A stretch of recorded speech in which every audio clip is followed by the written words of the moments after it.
어대명이냐 세대 교체냐. 더불어민주당의 차기 당권 경쟁이 이재명 의원의 출마 선언과 함께 본격적으로 불이 붙는 모습입니다. 뉴스 1번지 1번지 현장.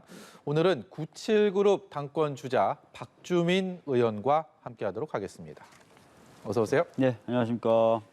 97그룹 90년대 학번, 70년대생. 네, 맞습니다.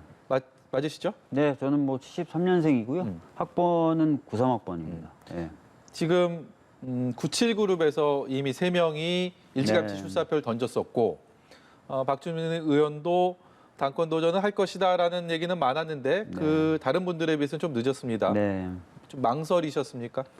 그러니까 제가 항상 좀 늦는 편이에요. 제가 2년 전에 당대표 출마했을 때도 가장 늦게 마지막 날 출마 선언을 했고 그 2년 전, 그러니까 4년 전에 최고위원 도전할 때도 마지막 날 선언을 했고요. 왜 이렇게 망설이세요? 그러니까 항상 제가 뭔가 도전을 하려면은 과연 이 도전이 의미가 있는 것인가 또 필요가 있는 것인가를 따지거든요. 그래서 그런 관점에서 제 자신을 좀 돌아보는 시간을 좀 가졌고요. 네. 최종적으로는 이 상황에서 좀 출마를 해서 제가 하고 싶은 이야기 또 당에 필요한 이야기 하는 게 좋겠다 싶어서 출마하기로 했습니다. 예. 민주당 전당대회 이 한복판에 누구나 이재명 의원이 있다고 꼽습니다. 네네네. 자타공인 또 친명계로 많은 분들이 인식하고 계시고 지난 대선 과정에서도 지근거리에서 핵심 역할을 하면서 도우셨고 네. 뭔가 좀 어색한 출마 아닙니까? 같이 경쟁을 한다는 게? 사실 뭐 저를 이제 친명으로 규정을 하시고 또 그 근거로 방금 말씀하셨던 것처럼 대선 과정에서 역할을 얘기하십니다. 뭐 친하다고 할 수도 있고요. 네. 또 당연히 또 제가 여러 가지 역할을 했었다라고 말씀드릴 수도 있을 것 같아요. 그러나 이제 당의 혁신이라든지 당을 바라보는 방향에 있어서는 충분히 다른 내용이 있다고 보여지고 또 제가 할 수 있는 역할이 또 독자적으로 있다고 봐서 출마를 결심한 겁니다. 네. 혹시라도 네. 박주민 의원을 지지하는 당원, 국민들은 계속 지지를 하고 사랑을 보내줬는데 마지막에 돌연 이재명 의원을 지지한다라고 할까봐 머뭇거리실 분들도 혹시 있을 수 있을 것 같습니다. 그러니까 제가 이제 다른 언론과 인터뷰하면서 분명히 말씀드렸습니다. 저도 당대표가 되기 위해서 나왔습니다. 네. 그리고 당대표가 될 만큼 충분히 준비가 됐다고 저는 생각을 하고 나왔습니다. 그래서 제 목소리, 제 이야기 끝까지 더 들려드리려고 노력을 할 거고요. 그래서 일각에서 얘기하는 페이스메이커 아니냐, 이 판단이나 이 생각은 전혀 사실과 다르다라는 부분을 이 자리를 빌어서 다시 한번 좀 분명하게 말씀드리겠습니다. 알겠습니다. 예. 그러면 좀 이렇게 여쭤보겠습니다. 97그룹의 다른 당권 도전하는 후보들은 네. 너나 할 것 없이 이재명 의원과 대립각을 세우고 거기에 대한 비판의 목소리를 네. 연일 높여가고 있습니다. 네. 박주민 의원의 앞으로의 이 전당대회 과정에서 뭐 컷오프 시점이 될 수도 있고 그 이유도 될 수도 있고 네. 좀 차별화를 어떤 식으로 외치실 계획이신지 또 혹시 강하게 비판할 부분들은 강도 높게 하실 것인지. 네. 우선 좀 말씀을 드릴게요. 제가 2년 전에 당대표 출마했을 때 제가 연설을 할 때마다 반복했던 말이 있습니다. 네. 그게 뭐냐면 저희가 176석을 얻은 것이 커다란 성공이지만 동시에 위기의 시작일 수 있다. 예. 우리에게 국민들이 굉장히 많은 기대를 걸고 있다는 의미이기 때문에 정말 우리가 해야 될 일들을 제대로 하지 못하면 2년 후에 누가 후보가 되더라도 대선에서 이기기 어렵다. 잘못하면. 이런 얘기를 했습니다. 저는 그때 그 관점을 그대로 유지하고 있어요. 그래서 특정인 한두 명이 대선과 지선의 패배에 책임을 모두 다 질 수 없다라고 보는 겁니다. 모두 다 반성을 해야 되고 당이 왜 그러면 2년 동안 그렇게 큰 기대를 받았는데 뭔가 기대됐던 바를 못했던 그 이유는 무엇일까에 천착을 하고 네. 그 부분에 있어서 저는 각오를 다져야 된다고 생각을 하는 사람이에요. 네. 그리고 아마 보수 기득권 세력은 저희가 그런 부분에서 반성하고 각오를 다지는 걸 가장 두려워할 겁니다. 그런 관점이기 때문에 제가 특정인에게 어느 누가 됐든 특정인에게 각을 잘 안 세우려고 했던 거예요. 예, 예. 그러나 이제 이재명 의원님도 이제 출마 선언하셨고 당의 혁신 방향이라든지 당이 가야 될 방향에 대해서 내용적으로 밝히시겠죠. 근데 그 부분에 대해서 제가 동의가 안 되는 부분이 있다면 이 부분은 제가 생각하는 게 더 맞을 것 같다. 이 부분은 좀 안 맞는 것 같다. 문제제기를 할 겁니다. 다른 후보들이 또 내세우는 당의 혁신 방향이 있겠죠. 마찬가지로 안 맞거나 또는 제 생각이 더 맞다고 생각하는 부분은 당연히 그 얘기를 할 겁니다. 그게 바로 당의 비전과 또 방향을 놓고 경쟁한다는 거 아니겠습니까? 예. 그런데 역으로 얘기하면 모두가 잘못이다, 모두가 반성해야 된다라는 얘기는 아무도 반성할 사람이 없다, 모두에게도 책임이 없다라고도 의미에 따라서는 해석이 가능할 것 같습니다. 그렇기 때문에 만약에 그런 상황이라면 민주당 입장에서는 연이은 선거 패배로 변화와 개혁의 길을 걸어야 되는데 그것이 오히려 책임지는 사람 없이 발목 잡는 요인이 될 수 있다. 이런 생각은 안 해보셨습니까? 저는 오히려 당이 전면적으로 쇄신돼야 된다고 생각합니다. 그러니까 당의 시스템, 당이 지금까지 추구해왔던 방향이나 가치 네. 이런 부분들이 다 전면적으로 쇄신돼야 된다고 생각합니다.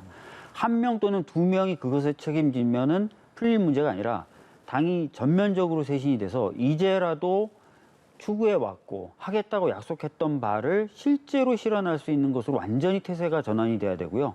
다음 총선까지 시간이 한 1년 10개월밖에 안 남았습니다. 그래서 여러 영역들이 있을 텐데 여러 영역들에서 국민들이 보시기에 뛰어난 정책 능력을 갖고 있고 실제로 실현할 의지가 있고 또 그것을 국민들과 소통할 수 있는 능력과 자세가 돼 있고 그래서 성과도 남기고 그래야만 176석을 국민들이 한번 몰아줬는데 제대로 못한다고 등 들리셨던 분들이 다시 표를 주실 근거가 생길 거 아닙니까? 저는 그래서 전면적 쇄신 이것들을 가능하게 하는 반성과 쇄신의 방향 이런 것들을 잡아나가야 된다고 생각합니다. 네. 전당대회 과정에서 만약에 이제 뭐 검경의 이재명 의원 관련된 직접 간접적인 수사들이 여전히 진행 중인데 그 수사의 수위가 점점 높아진다면 박주민 의원께서는 그 부분에 대해서 우리 당의 후보를 안고 가야 된다라는 입장을 취하시겠습니까? 아니면 잘못된 부분에 대해서는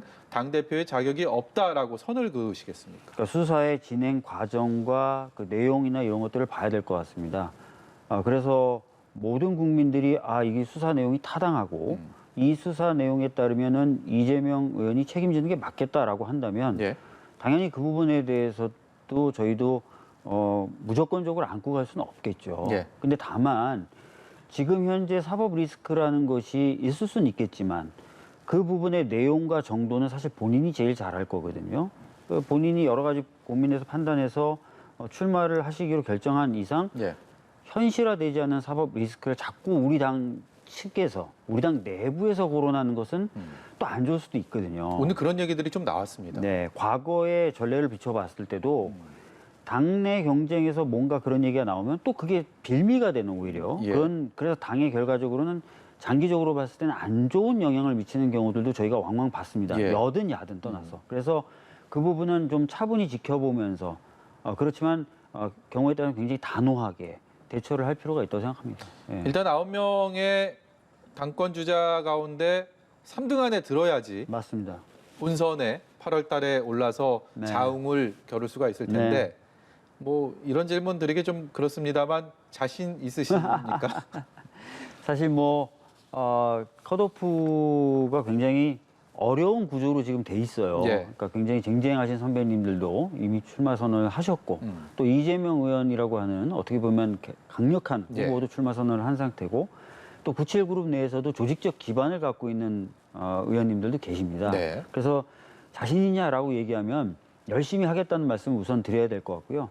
그렇지만 희망적인 흐름도 있습니다. 지금 저희가 여러 지역이 굉장히 중요하지만 사실 또 민주당의 큰 지지 기반이 호남 지역 아니겠습니까? 네.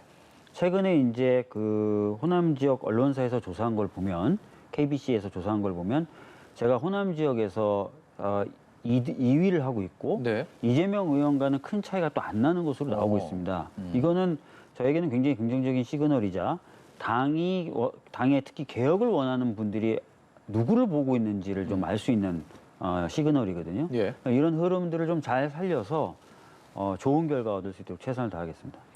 지금 한창 뭐 선거운동 하고 계시는 분께 뭐 이런 질문 드리기다가 이 또한 송구합니다만 단일화를 많이 얘기를 하더라고요. 네. 단일화의 가능성. 누구나 내가 지금 도전장 던진 상황에서 단일화하겠냐 이러면 하겠다고 할 사람 아무도 없겠지만 궁극적으로 그게 또 어떤 식으로 귀결될지에 대해서는 지금은 또 예단할 수 없는 거 아니겠습니까? 네. 사실 뭐 이제 그 단일화 가능성에 대해서 저도 열어놓고 있다고 말씀드리고 있습니다. 다만 이제 단일화라는 게 굉장히 기계적으로 공학적으로 이루어지면 단일화의 효과라는 게 거의 없었던 것이 예. 과거 전례도 있었어요. 그래서 당의 어떤 가치라든지 당의 방향에 대해서 토론이 이루어지고 그러면서 접점이 찾아지고 그래서 자연스러워 누가 봐도 명분 있고 필요하고 자연스러운 단일화라면 마다할 이유가 없죠. 그래서 단일화에 대해서 저도 열어놓고 있다. 다만 지금 당장 단일화? 그럼 약간 좀 모양새가 우습죠? 이상하잖아요. 네. 그러니까 열려 있고 그것을 위해서 뭐 특히 이제 또 재선그룹이 97그룹들을 대상으로 토론회도 이번 주에 열기로 했다니까 뭐 그런 과정들 거치면서 자연스럽게 얘기가 될 수 있지 않을까 싶습니다.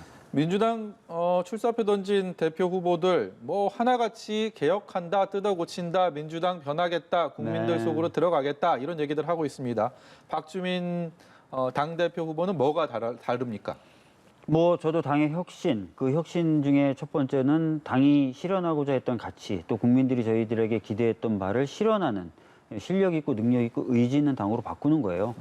강령이 있지만 사실 강령이 있는 내용들을 제대로 실현해 오지 못했습니다. 예. 어떻게 보면 중요한 과제들에 대해서는 저희들이 몰두하지 못하거나 회피했고요. 또 그나마 실현하려고 했던 과제에 대해서는 능력 부족이라든지 여러 가지 이유로 관료들이 그어놓은 선을 넘지 못했던 부분이 있습니다. 그래서 그런 것들을 극복할 만한 의지와 실력을 갖춰야 되고 시스템도 갖춰져야 돼서 저는 사회적 의제 연석회의라고 2년 전에 제가 들고 나왔던 당내 시스템 구축을 다시 한번 들고 나왔습니다. 그리고 어떠한 가치를 실현하려면 저희 당은 어쩔 수 없이 당원들과 깨어있는 시민들과 함께 갈 수밖에 없습니다. 원래 개혁이 그렇고 진보가 또 그렇죠. 예. 그래서 당원들과의 소통을 굉장히 강화하고 당원들이 참여할 수 있는 공간들 열고 또 국민들과 만나 나가는 접점을 늘려나갈 겁니다. 이 부분은 제가 4년 전에 최고위원 되면서 당 온라인 게시판을 만든다든지 전당원 투표가 가능한 시스템을 만든다든지 당원 교육 프로그램을 만든다든지 당원 교과서를 만든다든지 하는 작업들을 이미 했었고 예. 그때부터 제가 해왔던 경험 그때부터 가지고 왔었던 아이디어가 있어요. 그래서 누구보다 잘할 자신이 있습니다. 그래서 방금 말씀드렸던 것처럼 가치에 부합하는 정책을 잘 생산해내고 꾸준히 실현해내고 그다음에 그것을 같이 실현해낼 수 있는 당원과 시민들과의 접점을 늘리는 것. 누구보다도 제가 많이 고민했고 준비가 돼 있다라는 말씀 드리겠습니다. 예, 그 준비된 것들 하나하나 실현해 가시기를 이 자리를 빌어서 응원하겠습니다. 지금까지 더불어민주당 박주민 의원이었습니다. 고맙습니다. 네, 감사합니다.